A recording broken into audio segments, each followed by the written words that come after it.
What's happening, Rangers family? Hope you're all buzzing today, because we've got some massive updates to go through about the club we all love. From potential changes at Ibrox to some heated conversations with the Scottish FA, things are moving fast, and you can really feel the winds of change swirling around the blue half of Glasgow. So grab a brew, settle in, and let's get straight into what's shaping up to be one of the most important moments in Rangers' modern story. There's been a lot of talk lately about Ibrox and how the new ownership group is quietly planning something pretty ambitious. We all know the stadium is a fortress full of history, full of memories that have defined generations. But it's also clear that football's evolving. The game's getting bigger, the business side's more demanding, and clubs across Europe are finding new ways to grow, both on and off the pitch. And now, it seems like Rangers are ready to take that next big step. Behind the scenes, the new leadership has been exploring ways to modernize Ibrox, not just to make it more comfortable for fans, but to future-proof it, to make sure that in 10 or 20 years, it still stands proud as one of the most iconic grounds in world football. We're talking about expansion, upgrades, and a genuine effort to bring Ibrox to a whole new level. The idea that's gained the most traction so far is lowering the pitch to add new seating, potentially boosting the capacity beyond 55,000. That alone would make Ibrox one of the biggest and loudest football stadiums in Britain, a proper cauldron of noise when the boys in blue walk out. It's early days, but you can already sense that something special might be brewing. The talks between senior figures at the club and the fan advisory board have apparently gone well, and both sides seem aligned on the idea that progress must respect tradition. No one wants to see Ibrox lose its soul, that old-school magic that makes match days so unique. But everyone recognizes that improvements are needed if Rangers are to keep pace with Europe's elite. And it's not just about aesthetics. There's a strong financial motivation behind this too. Rangers' matchday income is already among the highest in the UK outside the Premier League, which is incredible when you think about it. The place is packed week after week, fans spending their hard-earned cash to back the team no matter what. But imagine adding another 4,000 seats. That's thousands more fans singing their hearts out, thousands more tickets sold, and millions more coming into the club each season. Financial experts have suggested this could mean around £4 to £5 million extra in revenue per year. That's the kind of steady income that can make a huge difference when it comes to investing in players, facilities, and the overall growth of the club. Of course, none of this happens overnight. There are plenty of challenges involved in expanding a stadium as historic as Ibrox. We all remember the issues from the Copeland Stand redevelopment last year, when delays meant the team had to play home matches away from home. Nobody wants a repeat of that chaos. The new ownership knows it too, and word is that they're determined to find a solution that's financially sound and causes minimal disruption. That's where the pitch-lowering idea stands out. Complex, yes, but it might be the most practical route to expansion without tearing up the stadium's heritage. And speaking of the new ownership, this group, led by Andrew Kavanagh and backed by the 49ers Enterprises, seems to have a long-term vision. They're not just looking at short-term fixes, they're thinking big picture. Their approach feels strategic, more data-driven, more structured, and that's encouraging. They've talked about wanting to strengthen Rangers' position not only in Scottish football, but also on the European stage. To do that, they need a strong financial foundation. Growing matchday income, modernizing the facilities, and building global partnerships all play a part in that. You can sense they've studied what works in modern football, how clubs like Manchester City, Bayern Munich, and even the 49ers themselves have managed to blend sport with business in a way that sustains success. It's not just about spending money. It's about spending smart, investing in infrastructure that keeps generating returns. And if the Ibrox redevelopment goes ahead, it could mark the start of a whole new chapter for Rangers, one where the club's growth off the field matches its ambitions on it. But while all that's happening behind the scenes, things have also been heating up elsewhere, particularly after the latest incident in the semi-final clash against Celtic.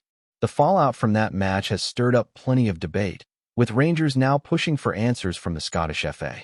The club reportedly wants another meeting after the key match incident report confirmed what many fans had already been saying, that the decision to only book Celtic's defender for that dangerous challenge on Jack Butland was the wrong one.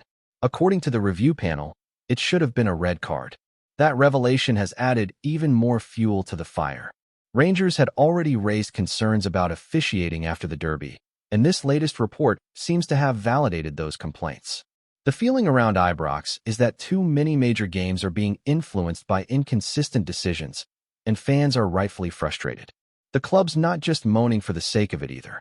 They've been clear that they want constructive dialogue, not finger-pointing, not personal attacks on referees, but real discussion about improving the standard and consistency of officiating across Scottish football. It's a sensible stance. Everyone wants a fair playing field, and it's only natural that a club competing for titles would demand clarity on how these calls are made. The hope is that by addressing these issues now, the game as a whole can benefit in the long run. It's about progress, accountability, and raising standards, principles that line up perfectly with the new ownership's broader vision for the club. So, between the massive plans for Ibrox and the ongoing push for fairness on the pitch, you can tell this is a transitional period for Rangers. It's not just about results week to week anymore. It's about setting the club up for the next decade and beyond, ensuring that Rangers not only remain dominant domestically, but also build a platform strong enough to challenge consistently in Europe. Right now, it feels like every piece of news coming out of Ibrox hints at ambition. Ambition rooted in tradition, ambition powered by the fans, and ambition that's being channeled into real action. You can feel the sense of purpose returning, the hunger to not only compete but to lead, to innovate, and to remind the football world just how powerful the Rangers name truly is. Now, let's dive a bit deeper into what this Ibrox expansion could really mean, not just for the club's balance sheet, but for the soul of Rangers itself. Because when you talk about Ibrox, you're not just talking about bricks, seats, and steel. You're talking about generations of supporters, memories that stretch back more than a century, and a symbol that represents everything this club stands for: pride, resilience, and loyalty. The stadium has been the home of Rangers since the late 1800s, and through every era, it's evolved while keeping that unmistakable character. You walk through those gates, and you can feel the history in the air. The echoes of great European nights, the roars after last-minute winners, the emotion of standing shoulder to shoulder with tens of thousands of fellow fans who bleed blue just like you. That's what makes Ibrox sacred. And that's why any talk of development has to be handled with care, because it's not just a business project, it's a piece of who we are. What's interesting about the new ownership group is that they seem to understand that balance. They're not charging and trying to rebuild everything overnight. They're taking their time, consulting the right people, listening to the fan base, and analyzing what can realistically be done without risking the club's stability. After all, Rangers have fought hard to reach this stage.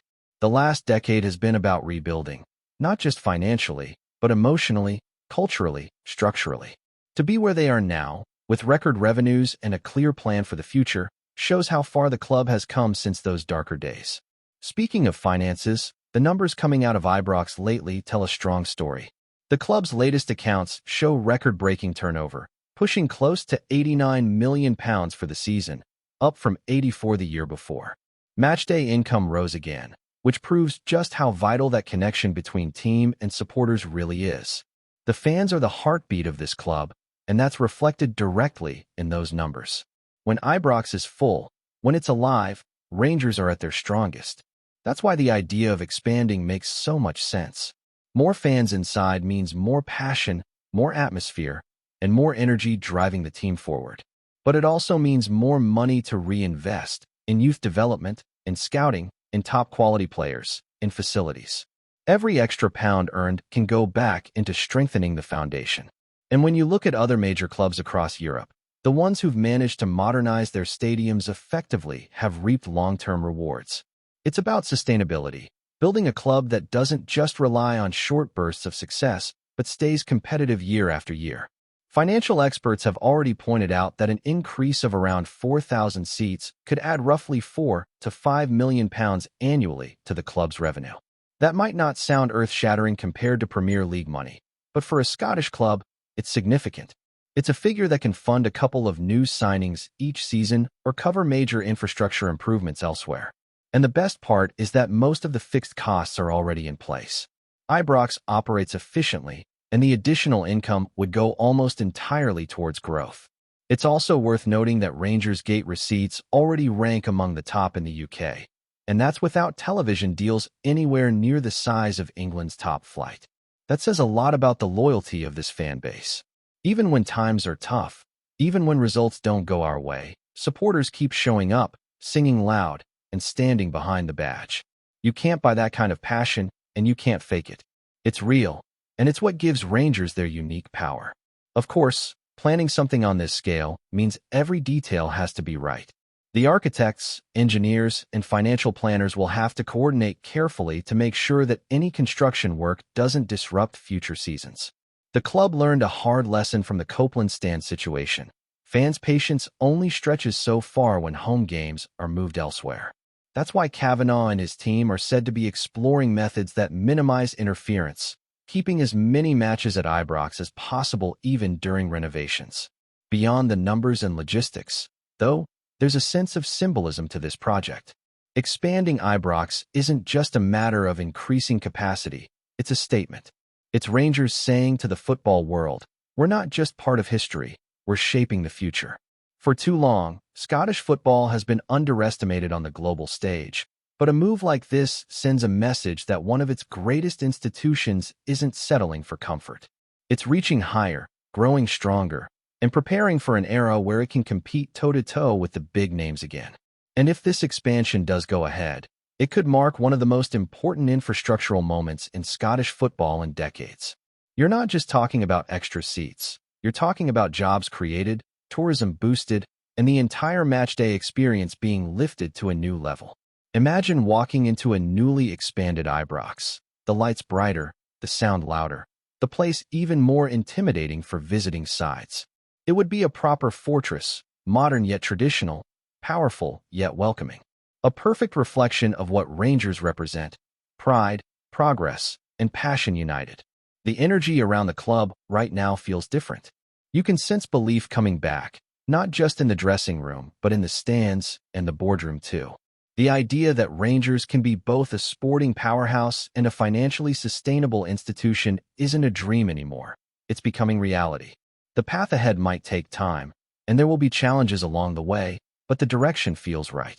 Because when Rangers move forward, they carry with them the hopes of millions around the world, from the fans who pack Ibrox every weekend to those watching from afar, waking up at strange hours just to catch a glimpse of their team.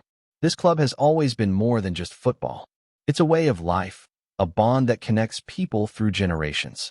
And if this expansion project really is the start of something new, then maybe, just maybe, we're witnessing the beginning of a golden era, one built not just on trophies, but on vision, unity, and the unbreakable love of the Rangers faithful.